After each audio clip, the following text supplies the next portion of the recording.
Welcome to the Capital News. I am your host, Alex Kreitis. Today is March 29th, 2019. Thank you so much for joining me. I hope everyone is doing well today.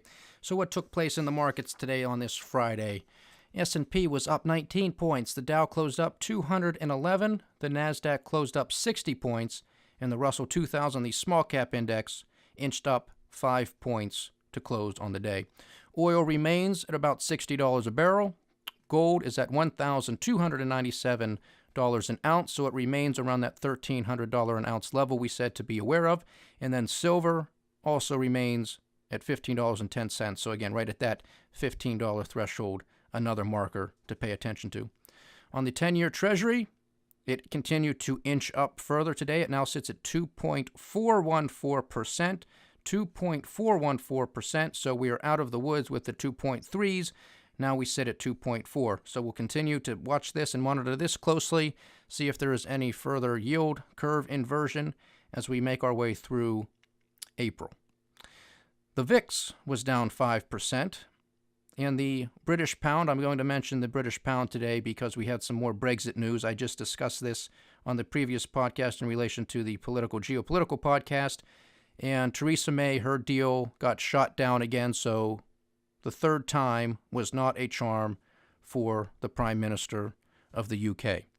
So we had the British pound. It now sits at $1.30 to the US dollar. You have to recall it wasn't too long ago. It was at $1.33, kind of cresting, maybe even hitting the 134 mark in intraday trading or getting near it. This was more on the hopes that some sort of extension would be involved.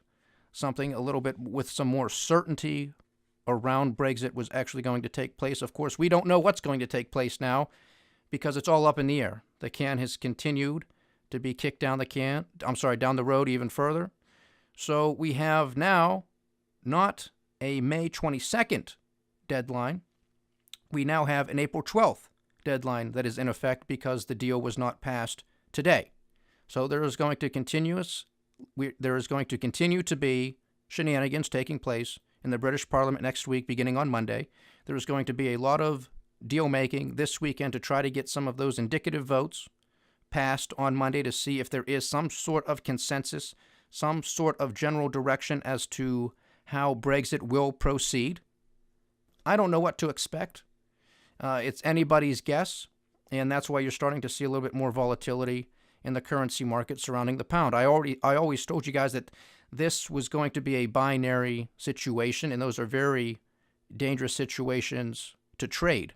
So if you're not somebody who's very skilled in the currency market, I would advise you to stay away. There are other currencies where you can maybe have a more logical conclusion and make better decisions and do well. But for those of you who are more speculative in nature, I mean, there you have it. I mean, you want a yes or no, a binary situation. That's where you're going to get it, is with the British pound. And again, for those of you who aren't familiar with the currency market, I know I said we were at 133, 134. Now we're at 130 to the US dollar. A few cent move, a few penny move, that's a big move in the currency markets because it's a very liquid market. And so when you see those types of moves in a very short period of time, something's going on. Now, ironically, despite the fact that there is more uncertainty surrounding Brexit, the FTSE 100, the UK index, was up 45 points today, which represents an increase of almost 0.2%. So you're talking 0.62 percentage points to the upside today. Now, what was the other gist going on in the U.S. markets today? Well, of course, U.S.-China trade talks are going swimmingly well, is what we're told, and they will continue to hold discussions next week in Washington, D.C. We had our trade delegation over in Beijing this week. Next week, the Chinese trade delegation, will be in Washington, D.C., continuing negotiations. Now, the only real point that I want to discuss today, and we'll see how long this gets us through, but we had Larry Kudlow on CNBC this afternoon talking, and he gave a pretty lengthy interview to the pundits on CNBC. And what did he talk about? Well, of course, he talked about U.S.-China trade relations and how everything is going swimmingly well. Of course, he shied away from using the same types of adjectives he has in the past because everybody is starting to catch on to this BS. Okay? You were clinging to hope before that everything was going well, that it was going to be remarkable, that it was going to be fantastic, that it was going to be historic. And that in the middle of March, President Trump and President Xi were going to meet in Mar-a-Lago to sign a historic deal. One for the record books. Well, it's the end of March, and no such thing has taken place. So now the man, Larry Kudlow, is stepping back from this type of rhetoric. He is not being hyperbolic. He is not exaggerating anymore. I don't necessarily think he's necessarily telling the truth either.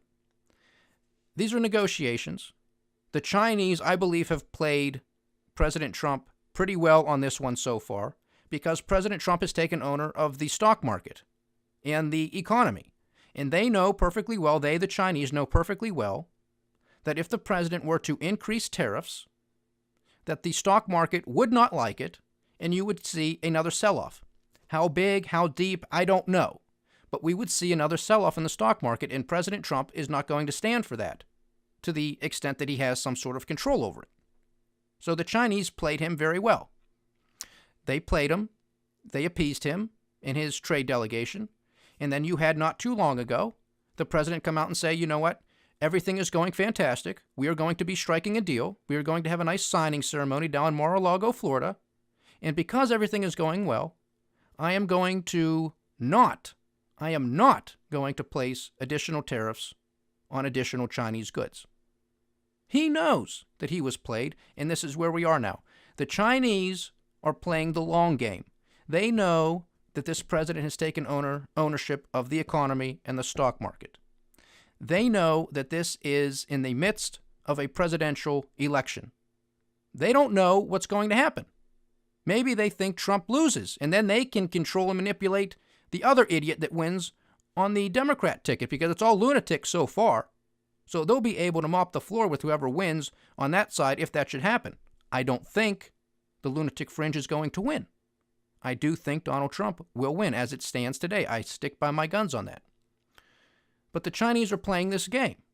They're in no rush. They have a whole bunch of stimulative measures taking place throughout their economy. Tax cuts, money printing, the whole gambit, the whole lot of it. I mean, that doesn't mean that it's a recipe for success. It isn't. But they believe it. They're communists. They believe that that's going to work. So you have to look at it from their perspective. They think they're geniuses. They think they have complete control of their economy. They are in stimulus mode.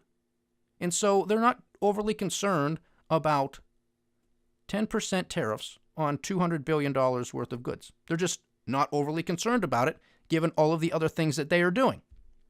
And now you have a president who's backed off and is not playing the strong man and is not now saying, well, we're going to up the tariffs because he owns the stock market and the stock market will sell off.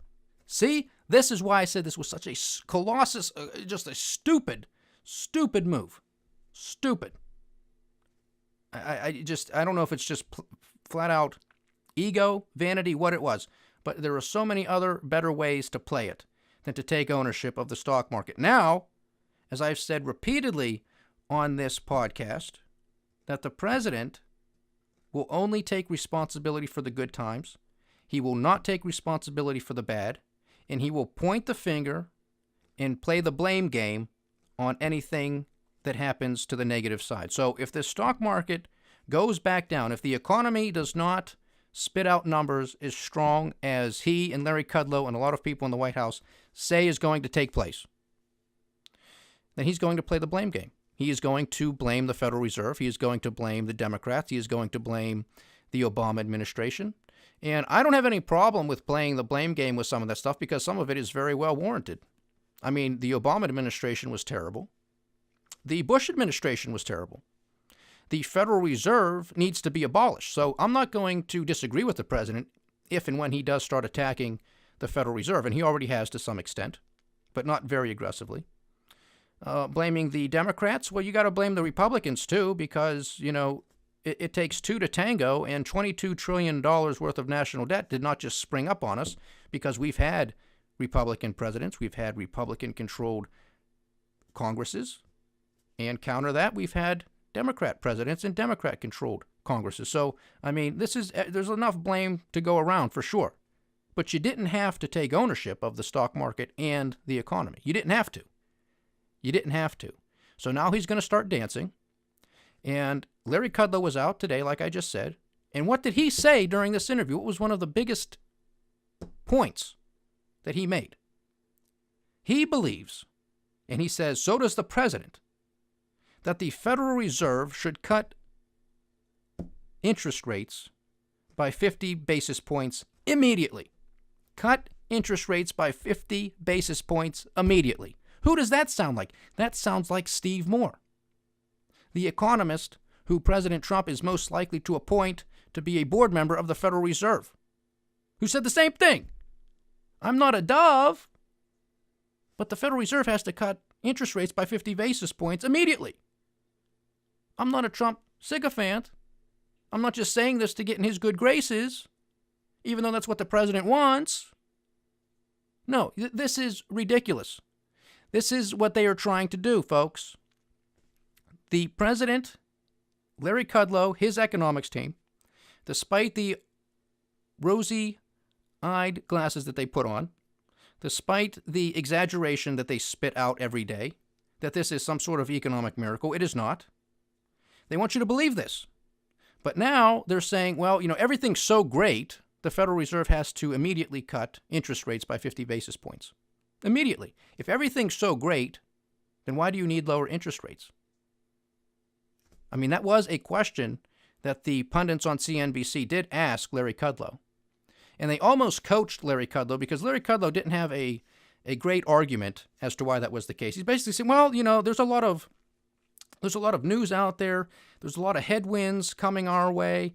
The global economy is most definitely slowing down, but the United States, no, we're working on all cylinders, which of course we're not, but that's the argument. So the question is then, well, if do we really have to do that now? Do we have to do that now?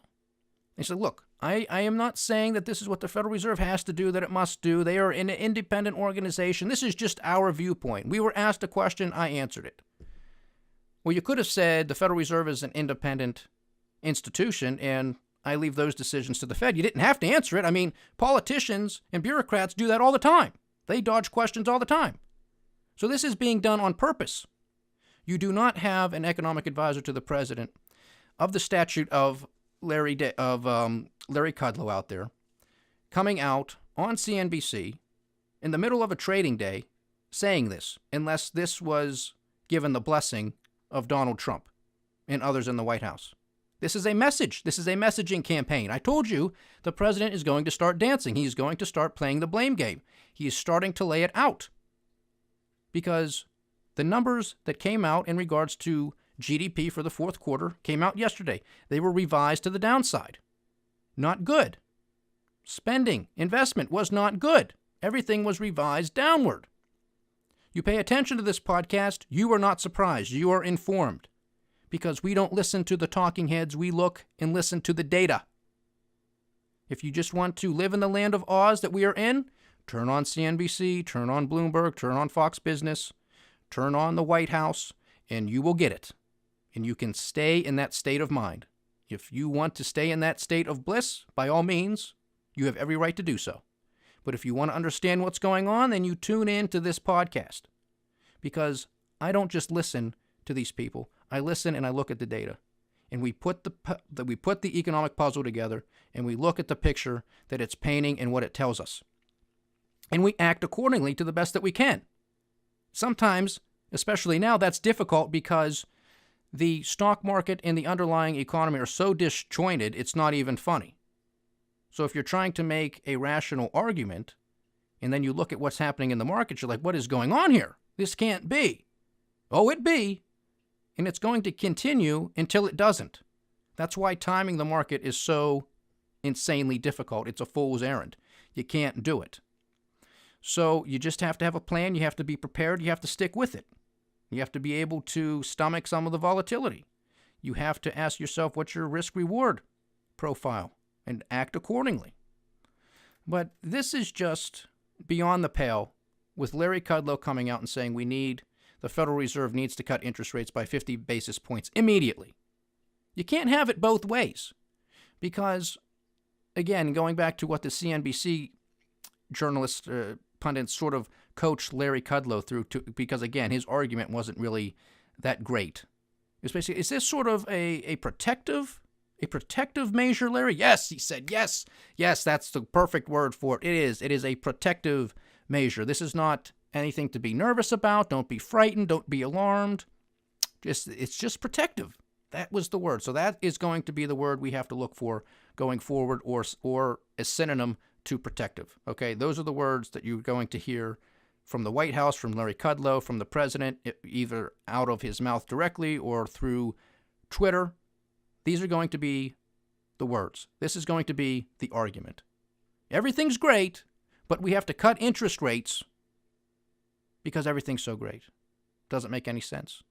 Doesn't make any sense whatsoever, unless you understand that the president has to dance around and start playing the blame game and start getting his team out there with a message. And that's going to be the message. It's going to be the message. Oh, man, I would have to assume until the 2020 election, because I don't know how the Federal Reserve and other central banks are going to keep these markets afloat for another year and a half. I really don't. I mean, it's possible. They've kept them afloat for the past 10 years. But there have been other things going along with it. Now, a lot of this stuff is starting to run out of steam. Again, one of my biggest concerns is when you have the central banks doing this once again, trying another round of quantitative easing, continuing to lower interest rates, and then there's no lead in them bullets. That's what gives me a huge concern because of what will transpire after the fact, which will be a market crash, which will be a huge recession, if not a depression. And that's coming. I think that's going to happen regardless, but that's sort of the final signal. Like, if they do this, they go through, they pull out all the stops, but it doesn't work, that's a big problem for the central banks, for governments around the world, and unfortunately for the people around the world, because there are not going to be anybody who can dodge this. There's just not. And that's a sad reality, in my opinion. Again, I could be wrong. They could somehow gloss over this and everything continues to look great. I don't think that's going to be the case. I just don't. And that's looking at history. That's looking at the data that we have presently. That's looking at what's likely to transpire in the near term and in the midterm and in the long term. It's just not a good story. It's a whole bunch of things coming together. It's basically a perfect storm. It's a perfect storm. So the president's going to continue to dance. Larry Kudlow is going to continue to dance. The stock market is going to continue to have a strategy that is based on hope. Again, U.S.-China trade talks was the only news out today, really, that stimulated the markets to the upside today. Plus, you had Larry Kudlow's comments that moved it to the upside. Because the crackheads and the drug addicts on Wall Street, well, they said, whoa, we're going to get another fix here. We have the White House commenting on Fed policy. And, wink, wink, nod, nod, come on, Chairman Powell, this is what we want. Yeah, you're independent and all that stuff. We get it, but this is what we want, man. Come on. 50 basis point cut immediately. Let's go. Chop, chop. Get to it, because we're in such a strong economy. Now, this goes, again, you want to lower your interest rates, you're going to kill the dollar. So here you go again. Does the president want a weaker dollar? Because this is going to drive up the price of commodities, particularly oil, especially in the midst of OPEC and Russia cutting their production. So then he's going to be out complaining once again, OPEC, you can't do that. Come on now, get back in the game. Oil prices have to come down. There is no coincidence, ladies and gentlemen, when it comes to high politics. There are no coincidences. The president was out tweeting, going after OPEC. Why? Because we had GDP revision numbers come down, and the consumer is not as strong as what we were led to believe. You and I know that the consumer is not strong, but that's not the story that is peddled out there on the mainstream media and everywhere else. So he was tweeting, come on, OPEC, get those oil prices down because we need to have a strong consumer here. And now you think it's just coincidental that Larry Kudlow was out there today on CNBC giving a 20-some minute interview saying that the Federal Reserve needs to cut interest rates and needs to stop with quantitative tightening? It's not a coincidence, folks. The president knows he's in trouble. He knows the economy is not as strong as he says that it is. And so does Larry Kudlow. They know. Why they can't be honest is beyond me. I told you the type of story that they could have put out from day one, when President Trump was sworn into office. He could have said what he said when he was candidate Trump. This economy is fake. The numbers are fixed. The Federal Reserve has created bubble after bubble after bubble.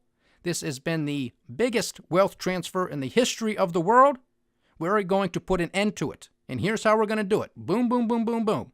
What happens with the economy, what happens with the stock market, happens. But we are cleaning house. We are cleaning house. But no, he couldn't do that. He couldn't have an honest conversation with the people. He couldn't have done that. I don't know why, but he didn't. He didn't. And now he's boxed in. And now he's trying to have these negotiations with China. Now he has to fight off the lunatics in 2020. Now he has to fight himself against a weaker dollar, higher oil prices, in a stock market that is in the land of Oz. And maybe it goes up another 20%, or maybe it collapses another 20%. Who knows? It's anybody's guess. But he's out there now hedging his bets because he's concerned, because he's got a year and a half to go. And the tax cuts, that stimulative effect, it's dying down. You have increased interest rates.